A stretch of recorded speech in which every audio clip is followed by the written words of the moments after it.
कहते हैं जब किस्मत मेहरबान होती है तो बरसात भी सोने की होती है, और इस वक्त भारत पर भी कुछ ऐसा ही दौर चल रहा है, जहां एक तरफ देश का विदेशी मुद्रा भंडार अब तक के सबसे ऊंचे स्तर पर पहुंच चुका है, वहीं दूसरी तरफ दुनिया की अर्थव्यवस्था में भारत का वजन दिन ब दिन बढ़ता जा रहा है। इतना ही नहीं, ब्रिक्स के देशों ने मिलकर डॉलर पर निर्भरता घटाने की दिशा में बड़ा कदम उठा लिया है और अब 95% व्यापार अपनी ही करेंसी में कर रहे हैं, जिससे अमेरिका की नींद उड़ी हुई है। इसी बीच एक और खबर ने सबका ध्यान अपनी ओर खींच लिया है। ये खबर भारत और इजराइल की दोस्ती से जुड़ी है, जो अब एक नई दिशा में आगे बढ़ रही है।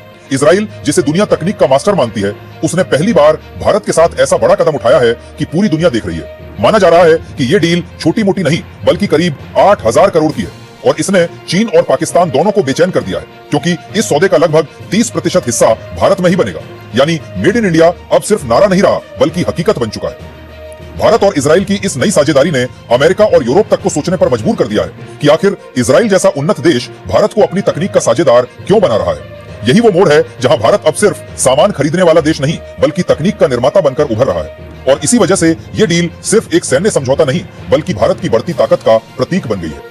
अब देखना यह है कि इस समझौते में क्या क्या शामिल है और इससे भारत को कितनी नई ताकत मिलने जा रही है। पूरी डेवलपमेंट को इस वीडियो में समझते हैं। इजराइल की ये डील टेक्निकली और रणनीतिक रूप से बहुत खास है, क्योंकि इसमें सिर्फ हथियारों की खरीदी नहीं हो रही बल्कि असल में साझेदारी बन रही है। IAI पुराने बोइंग 767 विमानों को लेकर उन्हें टैंकर में बदलने जा रही है, और ये टैंकर हवा में ही लड़ाकू विमानों को ईंधन देंगे।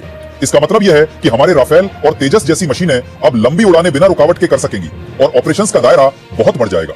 साथ ही सेकंड हैंड विमान लेने से लागत भी कम रह रही है, इसीलिए ये महंगा प्रोजेक्ट अपेक्षाकृत किफायती बन रहा है।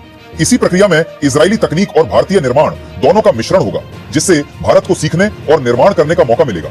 इस सौदे का करीब 30% हिस्सा मेड इन इंडिया के तहत होगा, और इसका मतलब यह है कि भारत के HL और कई निजी कंपनियां इस प्रोजेक्ट का हिस्सा बनेंगी।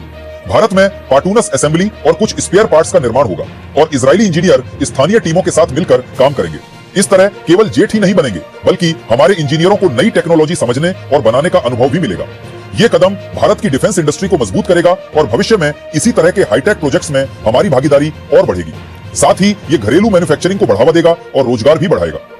रणनीतिक नजरिए से देखें तो मिड एयर रिफ्यूलिंग की क्षमता किसी भी वायुसेना को लंबी दूरी तय करने और लचीलेपन के साथ ऑपरेशन चलाने की शक्ति देती है। अब तक भारत के पास पुराने L-78 टैंकर थे, जिनकी मेंटेनेंस लागत ज्यादा और रिलायबिलिटी कम थी, इसीलिए ये विकल्प सीमित थे। नए टैंकरों से हमारी रेंज बढ़ेगी और इंडो पैसिफिक के किसी भी हिस्से में मिशन करने की क्षमता बेहतर होगी। इसका सीधा असर समुद्री निगरानी और नेवल ऑपरेशंस पर भी पड़ेगा, क्योंकि लंबी अवधि की पेट्रोलिंग और SR मिशनों में ये टैंकर मददगार साबित होंगे।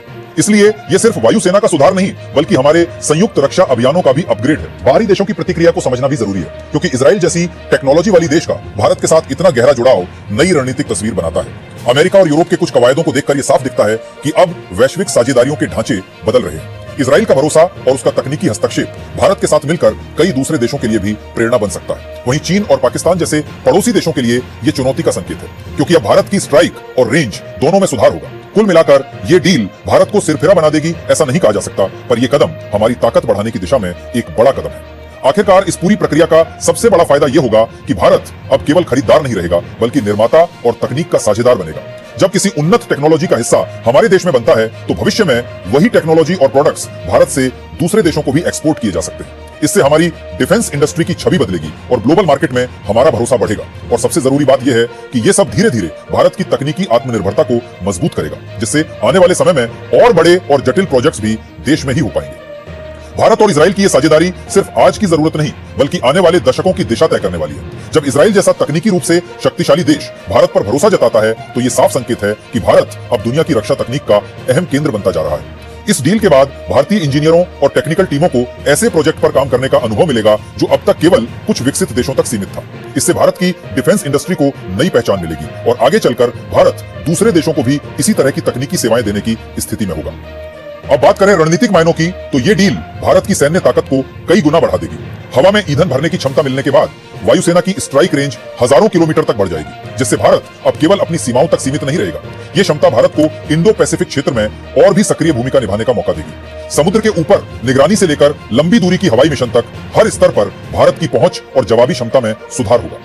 यही कारण है कि चीन और पाकिस्तान दोनों इस डील से बेचैन हैं, क्योंकि अब भारत की ताकत सिर्फ संख्या में नहीं बल्कि तकनीक में भी उनसे कहीं आगे जा रही है। सरकार के स्तर पर भी ये डील आत्मनिर्भर भारत की सोच को मजबूत करती है। हाल के वर्षों में भारत ने लगभग 69,000 करोड़ के डिफेंस प्रोजेक्ट्स को मंजूरी दी है, जिनमें से अधिकांश में स्थानीय उत्पादन को प्राथमिकता दी जा रही है। इस नीति का नतीजा यह है कि अब विदेशी कंपनियां भी भारत में प्रोडक्शन पार्टनरशिप की तलाश कर रही हैं। यानी धीरे धीरे भारत वैश्विक रक्षा उत्पादन का हब बनता जा रहा है।